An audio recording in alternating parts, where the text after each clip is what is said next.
Dros Gymru gyfan, mae pobl yn ymddiried ym Mhlaid Cymru. Maen nhw'n sefyll dros eu cymunedau a thros eu gwlad. Gadewch i ni fod yn glir, rydym ni'n byw trwy gyfnod ansicr, amseroedd pryderus i lawer. Mae'r Toriaid wedi troi yn blaid genedlaethol Lloegr ac yn canolbwyntio'n ddi-gwylydd ar amddiffyn dde-ddwyrain Lloegr a dinas Llundain. Mae Llafur yn hollol ronedig ac yn gwneud addewidion y mae hwy hyd yn oed yn gwybod na allent eu cadw. Y peth nesaf, fe fydden nhw'n addo cathod bach am ddim i bawb sy'n pleidleisio. Allwn ni ddim ymddiried yn y naill na'r llall.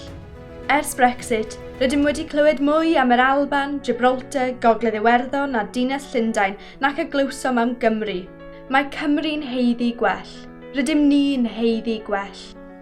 Nid yw Llafur na'r Toriaid yn San Steffan yn deall nac yn poeni am ein cymoedd, ein cymunedau arfordirol, ein dinasoedd, ein ffermydd na'n pentrefi gwledig. Rydw i, rydych chi, mae Plaid Cymru hefyd. Rydym ni'n deall amgylchiadau ac anghenion unigryw ein cymunedau yn cenedl.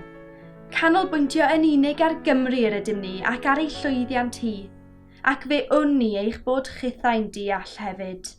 Nid un wlad, ond 4 sydd yn y Deyrnas Gyfunol. Mae 533 o aelodau seneddol yn cynrychioli Lloegr. Cymharwch hynny ar 40 o aelodau seneddol sy'n cynrychioli Cymru, neu'r 59 yn yr Alban. All Cymru fyth ffurfio llywodraeth yn Llundain, a does dim rhaid i ni. Nid yw'r etholiad hwn am fwyafrifoedd etholiadol na ffurfio llywodraethau. Fel y profodd yr SNP yn yr Alban, mandad cryf, nid mwyafrif, oedd ei angen i amddiffyn buddiannau'r Alban yn San Steffan. Gallwn ni yng Nghymru wneud hyn hefyd. Mae hynny yn golygu ethol aelodau seneddol Plaid Cymru ledled Cymru a gallwn ffurfio bloc Cymreig cryf yn San Steffan gyda mandad hollol gadarn gan Gymru, yn canolbwyntio'n llwyr ar amddiffyn buddiannau cenedlaethol Cymru, y pethau sy'n bwysig i chi. Yn ymarferol, mae hyn yn golygu y byddwn yn mynnu bod San Steffan yn gwneud yn iawn am yr holl arian sy'n cael ei fuddsoddi yn awr yng Nghymru o Ewrop. Mae'n golygu pan fydd y Toriaid yn gwneud ei gorau glas i gael bargen fasnach gydag America, a fydd fwy na thebyg yn gweld marchnadoedd y Deyrnas Gyfunol yn cael ei boddi gyda chynnyrch bwyd wedi ei addasu'n enetig, y bydd Plaid Cymru yn amddiffyn buddiannau ffermio Cymru, yn ogystal â defnyddwyr, rhag mewnforion rad, is-safonol ac afiach. Mae'n golygu pan fydd Llundain am werthu asedau cyhoeddus pwysig fel y Gwasanaeth Iechyd Genedlaethol mwyn talu i warchod dinas Llundain.